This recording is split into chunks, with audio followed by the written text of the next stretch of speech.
Bonjour à tous, vous êtes nombreux à vous poser des questions à juste titre sur ce qu'il va advenir des 12 dauphins et des 2 orques du Marineland d'Antibes. Beaucoup de rebondissements ces derniers mois, notamment depuis l'annonce du projet de Beauval. Donc on a collecté toutes vos questions et je vais essayer d'y répondre le plus clairement possible dans cette vidéo.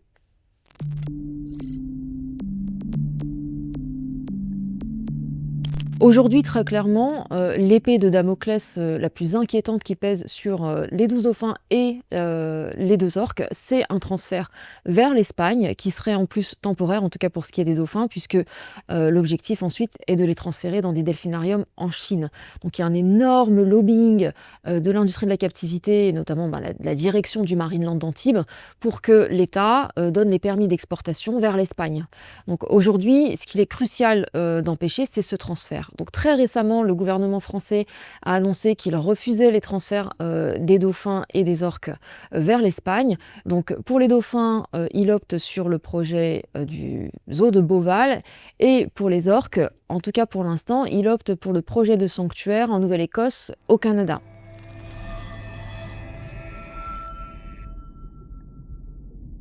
Marineland, le directeur en tout cas de Marineland, a pris la décision de fermer prématurément le parc, c'est-à-dire en janvier 2025, alors que la loi n'entre en vigueur qu'en décembre 2026, donc soit presque 2 ans avant l'obligation de fermeture. En faisant ça, il a précipité absolument tout, donc en mettant énormément de pression aussi pour trouver une solution pour ces animaux. Là où le bas blesse, c'est que quand la loi est passée en 2021, la loi d'interdiction de détention de captivité à des fins commerciales des cétacés, aucun projet de sanctuaire n'a été mis en place par le gouvernement, alors même que cela faisait partie des discussions au moment de la loi.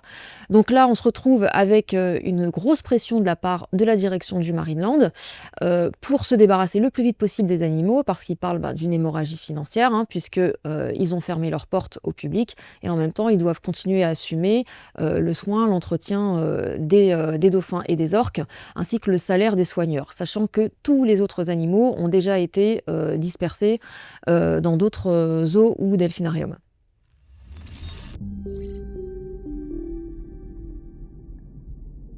Aujourd'hui, c'est l'État qui délivre les permis d'exportation, donc c'est à l'État d'accepter ou de refuser. D'ailleurs, il y a quelques mois, l'Espagne avait annoncé qu'elle refusait de recevoir les dauphins et les orques français, donc ça avait mis un terme en fait à tous ces échanges. Sauf que là récemment, retournement de situation, l'Espagne finalement les accepte, donc ce serait les orques qui iraient à l'Europarquet, un delphinarium qui est catastrophique aux Canaries, catastrophique pour plusieurs raisons sur lesquelles je reviendrai tout à l'heure, et les dauphins qui seraient envoyés dans un delphinarium à Valence et non plus celui de Madrid, qui était fermé au public quand il était question que les dauphins y aillent.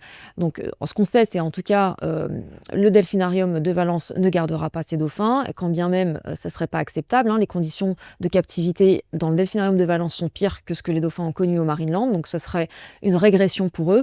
Et puis surtout, on sait que derrière ça, c'est une exportation vers la Chine qui les attend.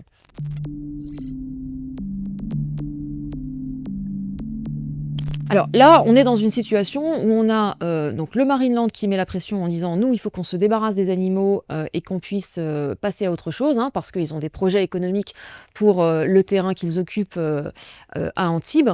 Et on a l'État français qui cherche une solution la moins chère possible, puisque il n'y a pas de budget pour un sanctuaire au niveau du ministère et du gouvernement, et en même temps une solution qui permette le respect de la loi de 2021 telle qu'elle a été votée. Nous, en tant qu'ONG et en tant que Sea Shepherd France, ce qu'on souhaite, c'est que la mise en application de la loi de 2021 corresponde à une amélioration des conditions de vie de ces animaux, puisque c'est quand même l'esprit de la loi. Et il n'est pas envisageable, à notre sens, que cela se traduise au contraire par des conditions de vie qui seraient encore moins bonnes, et surtout une perpétuation finalement de la captivité dans des conditions pires que ce que ces animaux ont connu en France.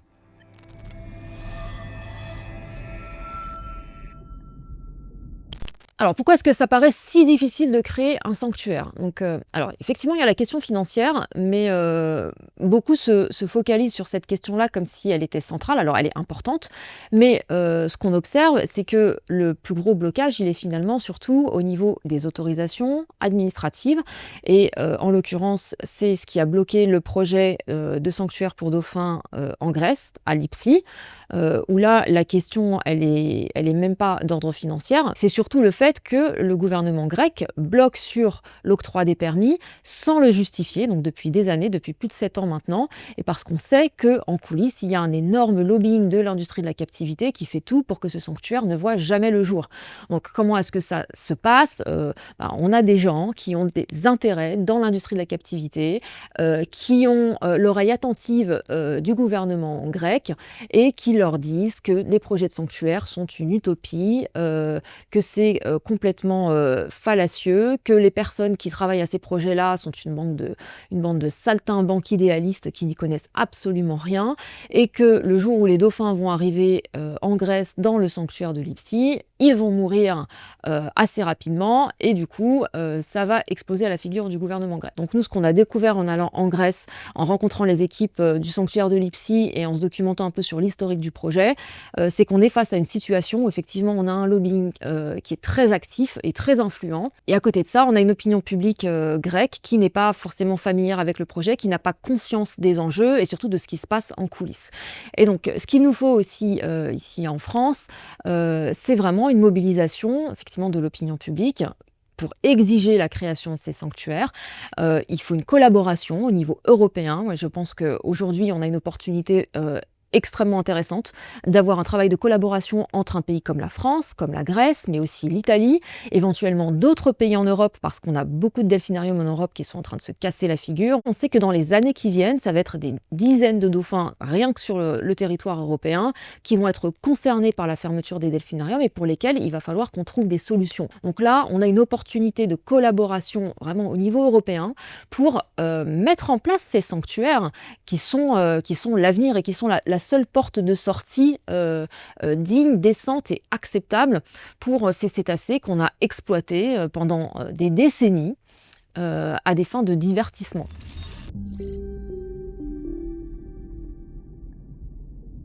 La France a quand même un littoral assez important, hein. Maintenant, il faut savoir que pour créer un sanctuaire, il faut quand même réunir plusieurs critères.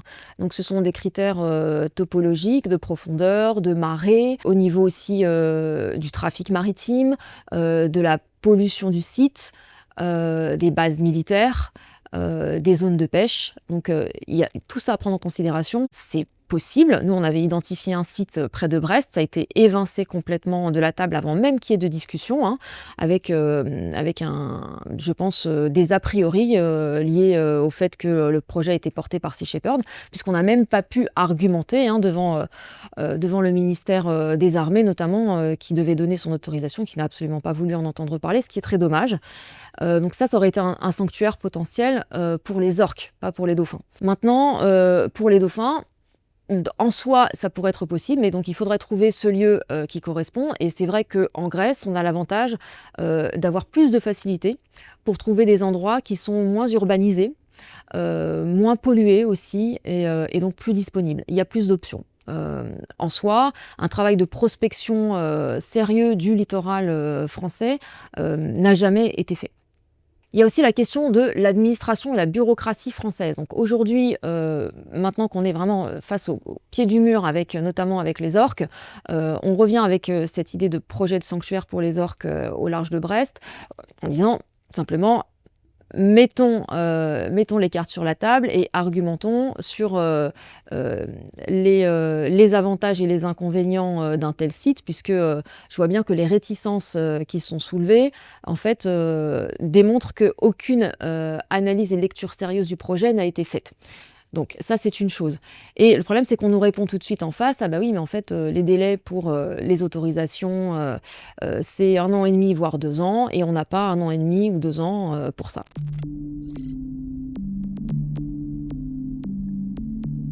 Alors, Marineland en soi pourrait très bien conserver les orques et les dauphins le temps qu'une solution pérenne soit trouvée.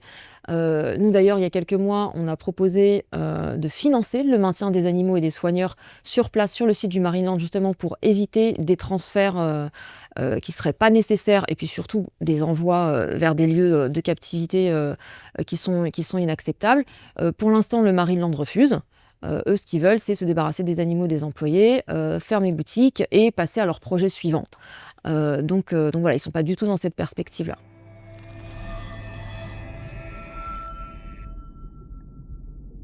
Beauval arrive dans l'équation à un moment donné où on ne trouve pas de solution à très court terme, puisque tant qu'on n'a pas levé les blocages en Grèce, on n'a pas de place pour les dauphins. Alors il y a le sanctuaire en Italie qui est en passe d'aboutir. Donc ce qu'il faut savoir, c'est qu'en Italie, ils ont 4 places. Nous, on a quand même 12 dauphins au Marineland, séparés en 2 groupes de 5 et de 7. Et puis surtout, en Italie, ils ont déjà des dauphins qui sont dans des delphinariums qui vont sans doute être prioritaires par rapport aux dauphins du Marineland. Donc même si c'est une très bonne nouvelle que le sanctuaire en Italie soit en passe enfin de voir le jour, malheureusement, ça ne change pas la donne pour les dauphins du Marineland. L'idée avec le projet de Beauval, c'est de créer des bassins de transition avant de rejoindre un sanctuaire. Néanmoins, ça reste un projet commercial avec des dauphins qui sont visibles du public, sans spectacle, mais, et c'est là que un gros mais, sans évincer totalement du débat la possibilité de reproduction. Donc c'est là que les choses se sont tendues entre ONG et Beauval sur la question de la reproduction. On est en pleine discussion à l'heure actuelle avec la direction de Beauval, puisque c'est pas forcément quelque chose de simple. Comment est-ce qu'on peut autoriser la reproduction alors que l'objectif est de mettre un terme à la captivité? Et pour ce qui est de Beauval, comment poser 25 millions sur la table, puisque c'est le financement nécessaire pour construire les bassins d'ici à mars 2027, si tous les dauphins partent dans 1 an ou 2, quand les sanctuaires seront prêts. Une fois qu'on a dit ça, pourquoi est-ce qu'on n'a pas tout de suite claqué la porte au nez de Beauval quand ils ont commencé à aborder la question de la reproduction? Parce que la réalité, malheureusement, est qu'aujourd'hui, si on n'a pas ce projet de Beauval, les dauphins vont partir en Espagne. Ils vont partir en Espagne, on sait que c'est transitoire, qu'ils seront ensuite envoyés en Chine, où ils vont se retrouver dans des mouroirs, à faire des spectacles de cirque d'un autre temps, et surtout à être reproduits pour continuer à alimenter une industrie qu'on a interdite en France. Là, il y a une question morale, éthique, philosophique qui se pose, et un choix effectivement à faire. Est-ce que, pour pouvoir se dire et se satisfaire du fait qu'on n'a plus de captivité en France, on accepte de sacrifier les 12 dauphins du Marineland? Bon, pour nous, la réponse est non. Je pense qu'on ne peut pas se regarder en face et se dire qu'on a réussi et qu'on a gagné ce combat contre la captivité, alors qu'on a accepté de laisser partir ces dauphins en Chine dans des conditions qui sont pires que tout ce qu'ils auront connu en France.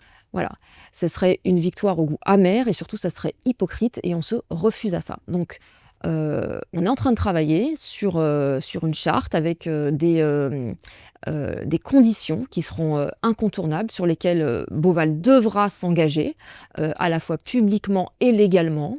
On a l'assurance du côté du ministère que pour eux, effectivement, c'est important que le projet s'inscrive dans un respect de la loi de 2021. Donc non seulement c'est important, mais en plus c'est indispensable au niveau légalité. Ce qui est fondamental, c'est que déjà que les dauphins du Marineland puissent partir dans un sanctuaire dès lors qu'un sanctuaire verra le jour. Et c'est là-dessus qu'on travaille nous en parallèle, c'est vraiment à essayer de booster et travailler pour développer les sanctuaires. Et ensuite, que Beauval s'investisse, mais vraiment pour aider à développer les sanctuaires, encore une fois, parce que c'est la seule porte de sortie possible pour de nombreux dauphins qui sont issus de la captivité, tout en conciliant la viabilité économique du projet de Beauval, puisque au final, même si on dit que ce n'est pas aux ONG de se soucier de la rentabilité de ce projet, non, certes, nous, ce qui nous importe, c'est le bien-être des dauphins.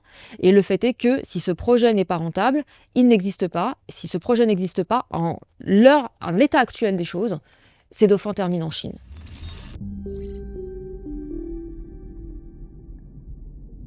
Les conditions à Beauval seraient différentes, à la fois sur l'état, la qualité des bassins, les conditions de détention des animaux, pas de traitement au chlore, des simulations de marée, des poissons vivants dans les bassins, avec donc des conditions qui seraient un peu moins éloignées des conditions naturelles des animaux, tout en restant de la captivité. Ce serait une sorte de delphinarium 5 étoiles, hein, en quelque sorte. Mais surtout, c'est un delphinarium qui s'ouvre dans des conditions extrêmement particulières, dans un contexte très particulier. Là, ce delphinarium se créerait dans un contexte qui est la mise en application d'une loi qui interdit la captivité et la reproduction à des fins commerciales.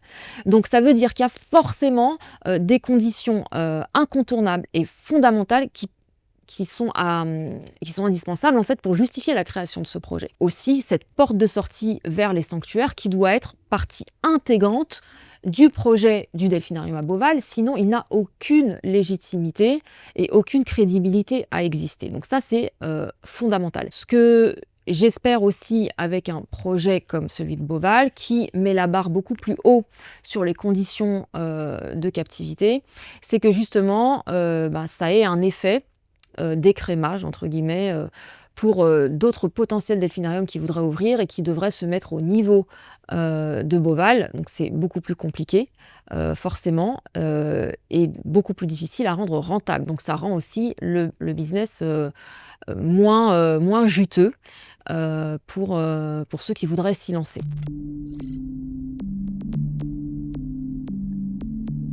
Ce que nous dit aujourd'hui la direction de Beauval, c'est qu'il ne ferait aucun transfert hors de l'Union européenne ou aucun transfert vers des delphinariums qui seraient d'un standing moins élevé que celui de Beauval. Donc ça limite déjà énormément les options. Maintenant, ça, c'est des choses qu'il va falloir effectivement qu'on analyse dans le détail dans cette charte qui consiste à construire le projet, parce que l'objectif, il est quand même que Beauval serve surtout à récupérer des dauphins issus de la captivité de delphinariums qui sont en train de fermer ou qui ont déjà fermé, pour ensuite leur permettre d'aller vers des sanctuaires. Donc il faudrait que ça se justifie, un transfert vers un autre delphinarium, même si ça devait être un delphinarium 5 étoiles, du même standing que Beauval.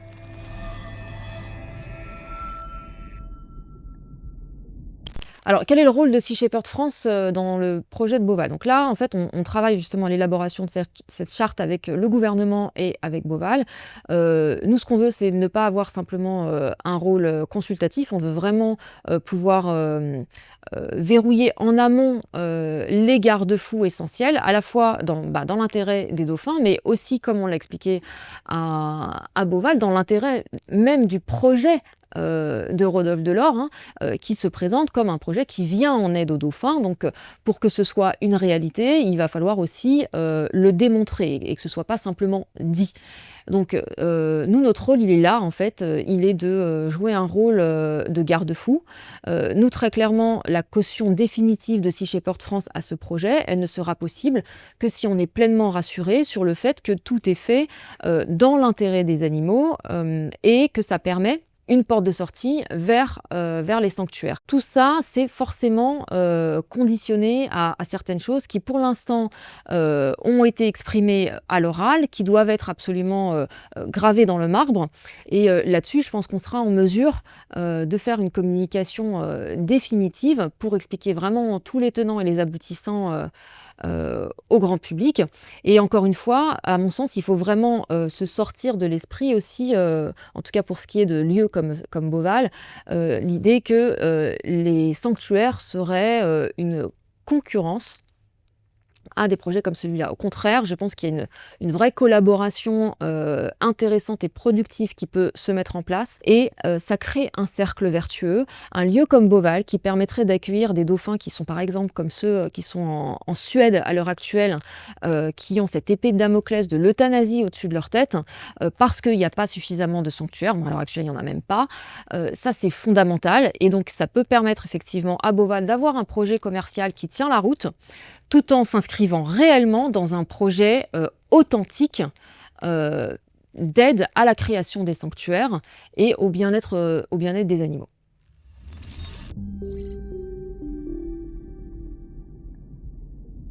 Alors pour ce qui est de Wiki et Keio, les 2 orques du Marineland, Beauval n'est pas une option parce que, en tout cas au dire de la direction, ça nécessiterait, la construction de bassins beaucoup plus grands, qu'ils n'ont pas le financement pour ça, qu'il s'agit de 2 animaux. Pour eux, garder 2 animaux, juste une mère et son petit ensemble, c'est pas possible. Bon, c'est vrai que c'est loin d'être l'idéal, hein, très clairement. Mais du coup, ils ont évincé, l'option, de bassin pour les orques. Je pense que ils seraient à même de répondre sans doute mieux que moi sur les raisons de leur refus. Du coup, ça n'est pas une option. On a eu l'option de l'Europarquet, c'est le delphinarium qui est à Tenerife, qui est un mouroir. Pour nous, il est absolument hors de question que les orques aillent à l'Europarquet. On sait qu'il y a 4 orques qui sont mortes en 4 ans là-bas, qu'il y a énormément de problèmes d'agressivité entre les animaux là-bas, avec une vraie problématique sociale du groupe. Et on ne voit pas du tout comment Wiki et Keio pourraient rejoindre ce delphinarium. Ça paraît complètement aberrant.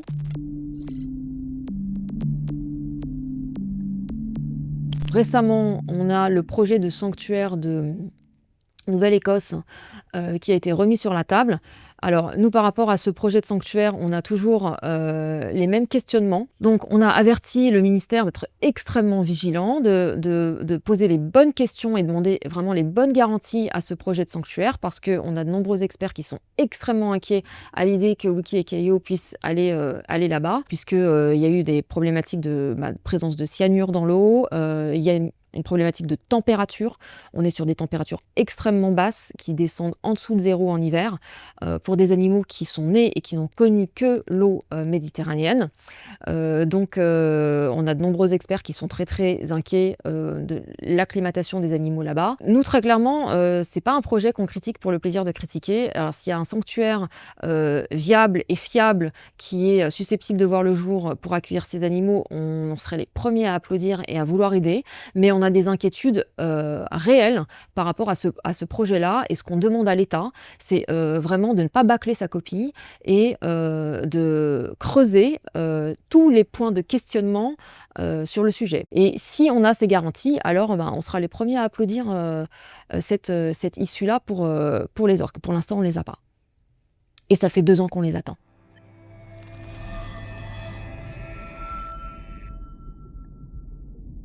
Alors, un risque d'abandon, enfin, on ne peut pas abandonner ces orques dans un bassin et les laisser mourir de faim, enfin, c'est pas envisageable.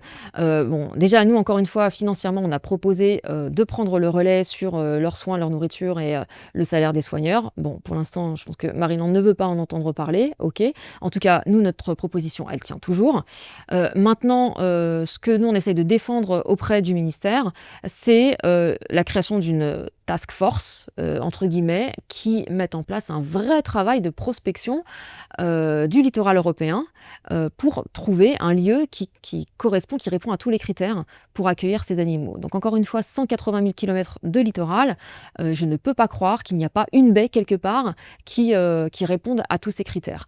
Ensuite, nous, on a identifié en Grèce un lieu qui pourrait convenir, à la fois au niveau des températures et de la profondeur des marées, etc. Donc il reste quelques points de détails encore à voir, mais je pense que entre la Grèce et d'autres pays en Europe, éventuellement, pourquoi pas des pays d'Europe du Nord, on peut trouver un lieu qui corresponde pour ces orques et qui permettrait en plus à moyen terme d'accueillir d'autres orques. Je pense potentiellement à Morgane, l'orque qui est à l'Europarquet, qui appartient au gouvernement néerlandais, qui est une orque qui avait été secourue, une orque sauvage, hein, et qui n'aurait jamais dû se retrouver dans le circuit de la captivité à faire des spectacles et de la reproduction. Donc voilà, on pourrait sans doute constituer après un groupe avec des orques issus de la captivité pour que aussi Wiki et Keio ne restent pas juste tous les deux, parce que ça c'est problématique au niveau social. Mais pour ça, le préalable, et ce qui n'a jamais été fait, hein, parce qu'aujourd'hui ce qu'on entend c'est que ça n'est pas possible, ça n'a jamais été fait, ce travail n'a jamais été fait. On n'a pas eu cette volonté-là et il est temps qu'on s'y mette, avant en tout cas de pouvoir dire que ça n'est pas possible.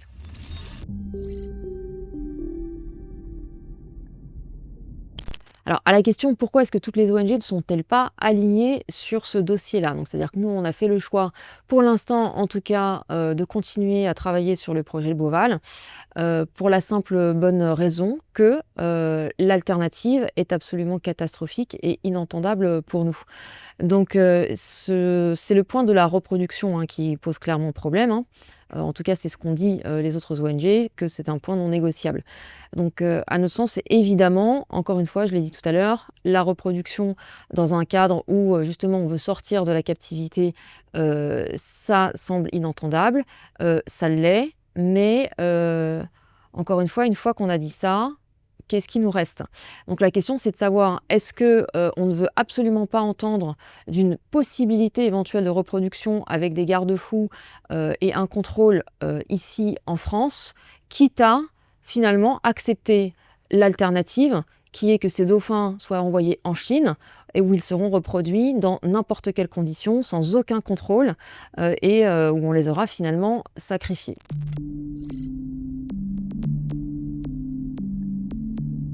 Alors je pense que ce qui est important, c'est que le public soutienne le plus possible les projets de sanctuaire. Je pense qu'il faut aussi pousser et motiver l'État français à collaborer au niveau européen pour avoir une vraie coopération, une coalition européenne pour l'avènement de plusieurs sanctuaires dont on va avoir désespérément besoin dans les années et les décennies à venir. Donc nous, on communiquera au fur et à mesure sur les avancées de tout ça. Bon, déjà, où est-ce qu'on va, comment on y va avec le projet de Boval, quels sont les garde-fous qui sont posés, est-ce que notre caution à ce projet, elle s'entérine, elle se confirme dans le temps ou pas. Donc ça va être déterminé très prochainement. Et en parallèle de ça, effectivement, comment aider les sanctuaires à voir le jour. Et là-dessus, on communiquera également pour que le public puisse participer, que ce soit financièrement ou en signant des pétitions ou en exprimant clairement la volonté des gens au gouvernement. Merci à vous tous et à vous toutes de vous intéresser de près à ce sujet. Continuez à nous suivre. On communiquera vraiment le plus possible dans une échelle de temps qui le permet sur les avancées de ce projet, que ce soit le projet de Boval ou les projets de sanctuaire. Mais en tout cas, sachez que même quand on ne communique pas énormément, on travaille sur ce dossier en coulisses de manière intensive depuis 1 an et demi, voire 2 ans maintenant. Et ça va aller en s'accélérant dans les prochains mois.